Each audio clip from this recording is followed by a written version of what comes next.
lembrança que eu tenho são dos olhos da minha mãe.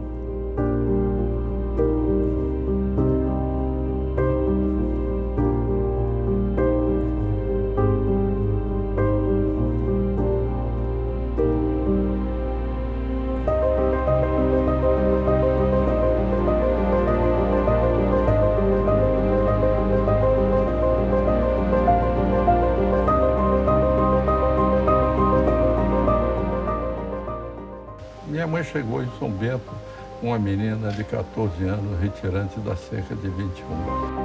Eu associo a palavra felicidade como sinônimo de infância.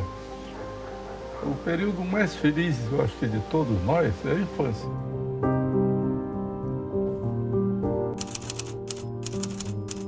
Eu nasci no século XIX, porque quando eu nasci em 1930, ainda aquela região era como se fosse no século XIX. Era uma região completamente que vivia em torno de duas coisas, quer dizer, da igreja e da vida de cada uma das famílias, dos vizinhos, vamos dizer assim, da própria comunidade, que era uma só.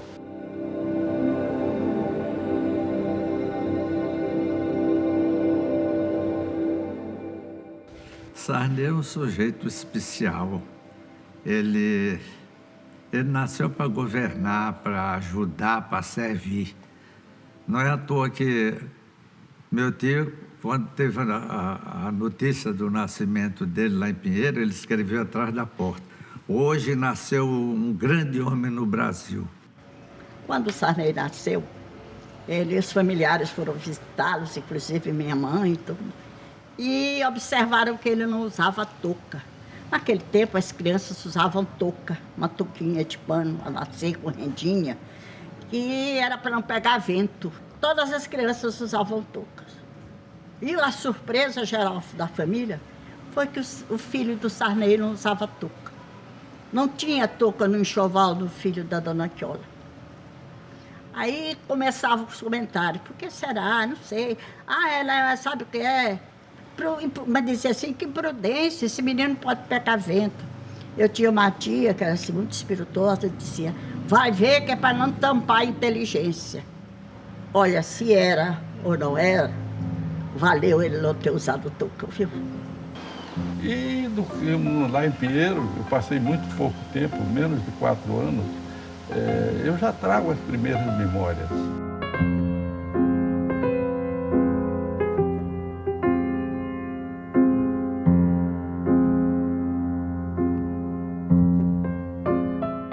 Eu sei que ele viveu aqui até a idade de 2 anos. O pai voltou para São Bento como promotor novamente e com a família.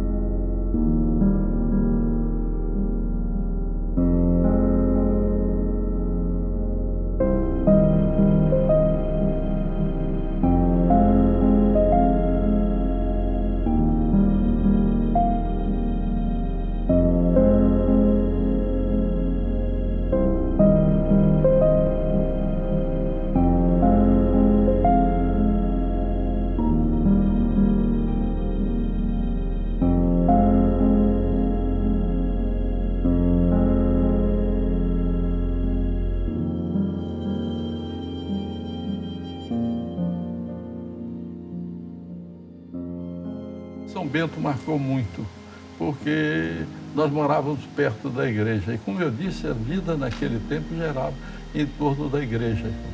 E minha mãe era muito religiosa.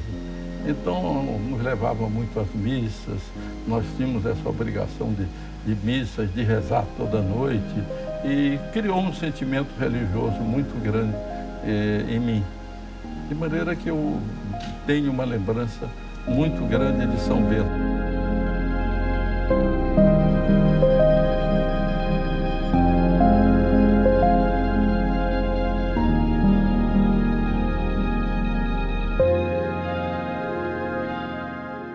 Meu pai vai à missa todos os domingos, meu pai lê a Bíblia todos os dias, ele reza todos os dias. Então, isso eu acho uma coisa fantástica, porque uma pessoa como ele, que hoje já tem 90 anos, mas desde que eu me entendo, meu pai faz isso todos os dias. Então, acho que a força dele vem daí também. Logo cedo, já em São Bento, 4 para 5 anos, eu comecei a ser alfabetizado por Dona Cota, que morava em frente. E ela tinha um método muito bom de alfabetizar. Ela ficava em pé na mesa e pegava a barriga da gente e ficava beliscando. Então, com o alfabeto A, B, P, aí ela, conforme a gente ficava no negócio, errava um, ela apertava na barriga. Eu tinha uma dificuldade com o H muito grande. E devo ao H ficar com a barriga vermelha muitas vezes, porque saía de lá com a barriga apertada por Dona Cota. H. Eu não sabia, não tive uma dificuldade grande com o H. Mas daí que eu tomei o gosto por estudar, o gosto da leitura. E eu devo confessar que aos 5 anos eu já estava alfabetizado, eu estava lendo. E eu não tinha livros para ler. De São Bento fomos para Coroatá, para Codó. Um povo muito bom, eu gostei muito de Codó. Depois nós fomos para Coroatá. Depois de Coroatá fomos para Balsas, para Caxias. De Caxias fomos para Balsas. Como nossa família, a família de mim, era tida como marcelinista, meu pai foi convocado aqui em 35, quando ele veio, que ele passei aqueles meses aqui, pelo Edson Brandão, que tinha sido colega dele de faculdade, que era procurador-geral do Estado. E papai deu um parecer num processo em que o Estado era parte, e ele deu um parecer contrário ao Estado. E o Paulo Ramos ficou muito irritado. Aí mandou transferi-lo daqui, porque naquele tempo era ditadura, podia fazer o que fizesse. Então mandou ele para Codó. Quando chegou em Codó, o Paulo Ramos perguntou onde ele estava. Ele mandou para Coroatá. Porque o que ele desejava é que papai pedisse demissão. Porque mandou para um lugar mais longe do Maranhão, que era Santo Antônio de Balsas.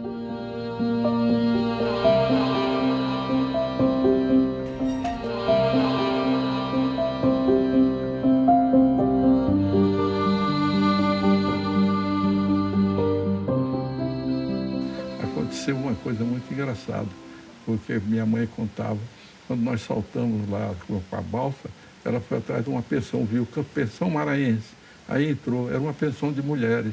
A moça disse, a senhora aqui com os filhos aqui não pode, a senhora não pode se hospedar aqui, mas eu vou lhe indicar uma filha minha que tem uma casa, e mandou a casa para lá. Eu era um filho excepcional, um filho no sentido da excepcionalidade mesmo, né? Um filho extremamente carinhoso para com a sua mãe e muito presente. Então dava este exemplo de família, construiu aquela família com todos os pré-requisitos aí, toda a base, um embasamento religioso, né? Ele é muito religioso. E então ele construiu esse lado, né, que é muito importante, e a gente percebe quem é o Zé Sarney conversando com ele. Ele é uma pessoa que ele tem um magnetismo. Se alguém que não gosta dele por alguma razão, se passar meia hora com ele, sai encantado, né, por este magnetismo que ele tem. Quando precisa-se dele, ele está pronto a lhe servir, está pronto a lhe ajudar, e seja quem for, amigo ou inimigo, precisou do Sarney está pronto a ajudar.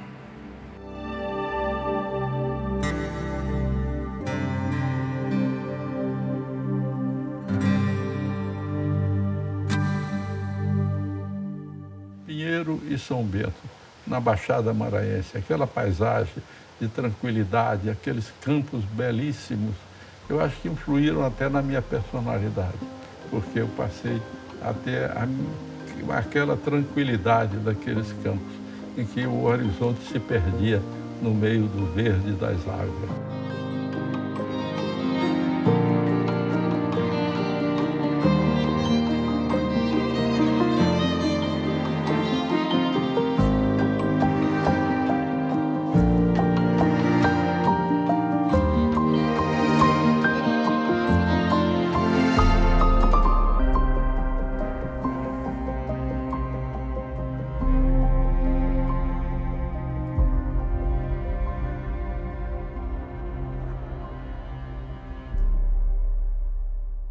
tem como fonte de inspiração é a sua vivência, a sua terra, a sua raiz, né?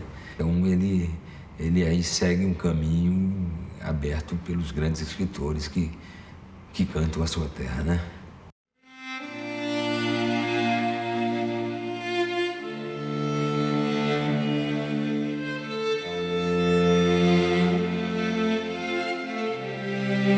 Eu cheguei em São Luís em 37. E aí tive a grande surpresa, que eu fiquei encantado com a cidade de São Luís. Foi uma paixão de primeiro momento, porque eu achei aquela cidade fascinante. Os prédios altos, as crianças têm a impressão que as coisas aqui da nossa infância são muito altas, né? E eu via quando eu vi o bonde, eu perguntei para minha mãe, mas o que puxa o bonde? Eu conhecia as carroças que eram puxadas pelo, mas não entendia. Aí ela me disse, não, é uma lança que tem. Eu não entendi o que era. A luz elétrica, eu perguntava, mas e cadê o querosene? Como é que acende? Eu só conhecia a lamparina, só conhecia aquelas coisas do interior. Aí eu fiquei deslumbrado aqui.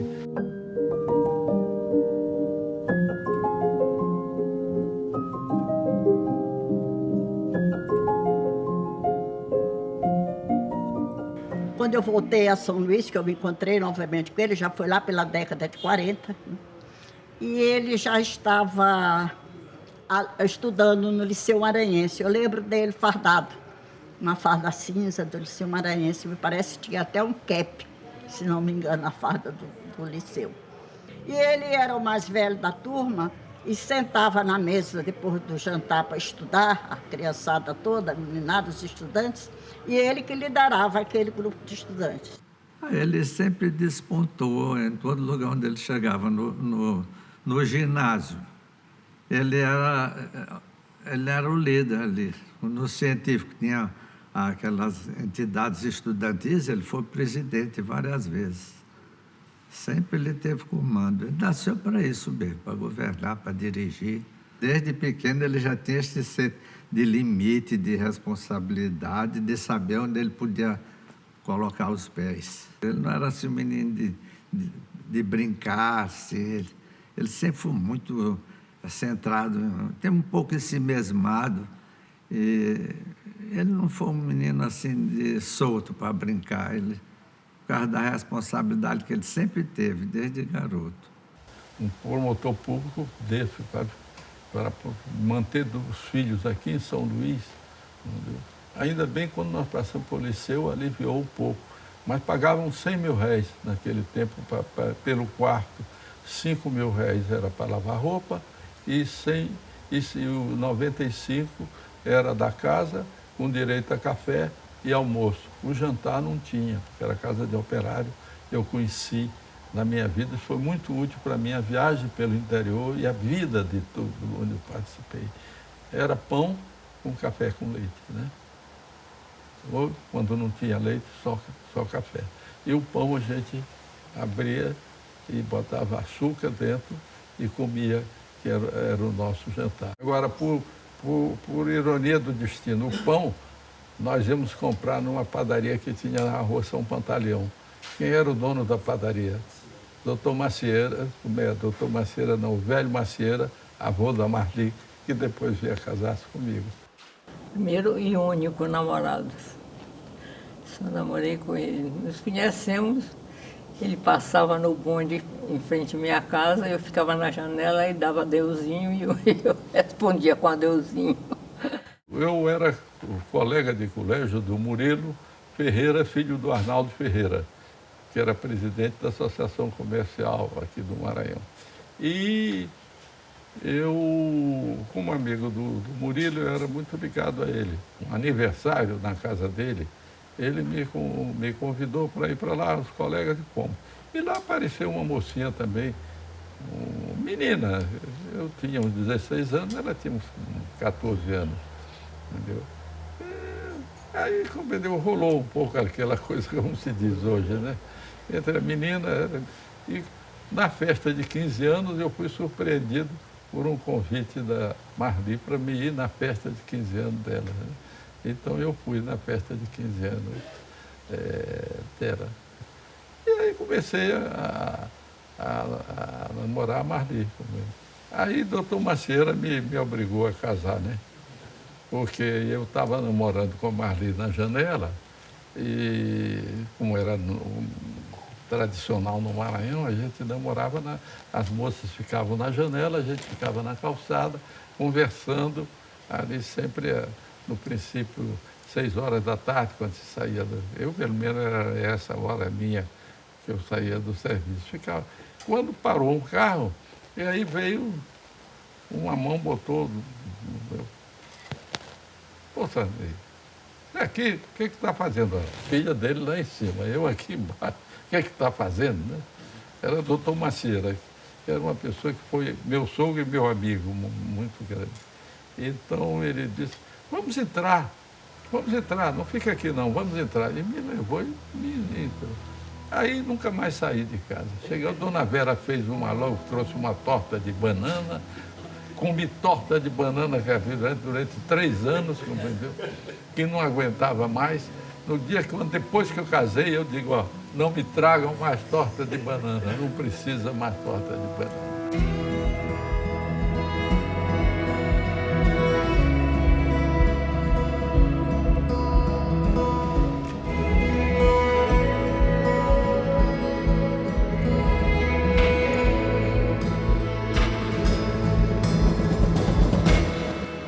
A gente sempre morou numa casa compartilhada. Era a casa da minha avó Vera, do meu avô Carlos.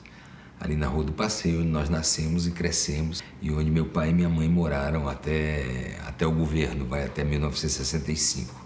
Então, as primeiras lembranças são justamente dessa infância ali na Rua do Passeio, onde ele, como político, exercia esse ofício diariamente. Mas como pai também estava ali presente todos os dias. Na casa de papai, onde a gente morava, sempre teve as portas abertas para o povo, sempre teve livros nas estantes. Isso tudo influenciou a todos nós, os filhos todos. E eu posso dizer, com sinceridade, que graças a essa criação, eu pude escolher o meu caminho. Sempre fui muito ligada com ele, sempre tive uma paixão muito forte por meu pai. Por quê? Porque meu pai sempre foi uma pessoa muito amorosa, foi uma pessoa muito carinhosa, uma pessoa que sempre deu muita assistência aos filhos, à família, e ele privilegiava muito a união da família. Ele me fez um desafio e aí uma lição de pai, o Marista distribuía uns quadros de honra, alguma coisa assim parecida para os primeiros alunos.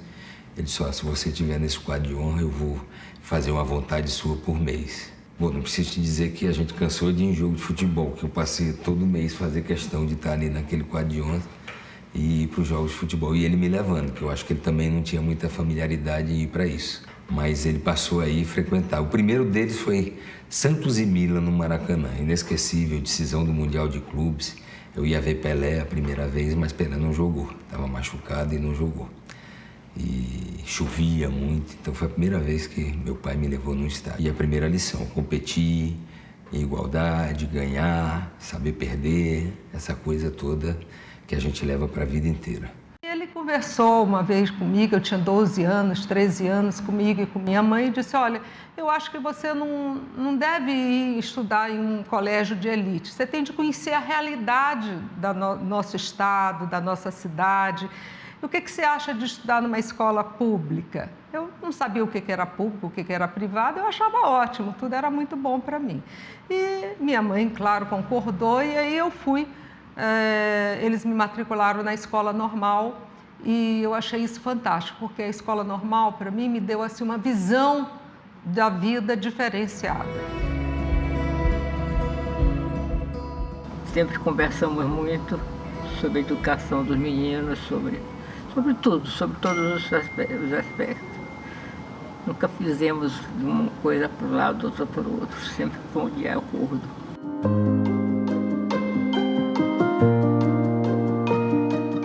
Sarney sempre nasceu para as letras, né? Desde pequeno, desde jovem, ele começou a já escrever, a se manifestar como um poeta, né? Tanto que ele já aos 18 anos, 17 anos, já escrevia em jornal? Abriram um concurso para reportagem. O Imparcial estava recrutando repórteres. E abriram um concurso de reportagem.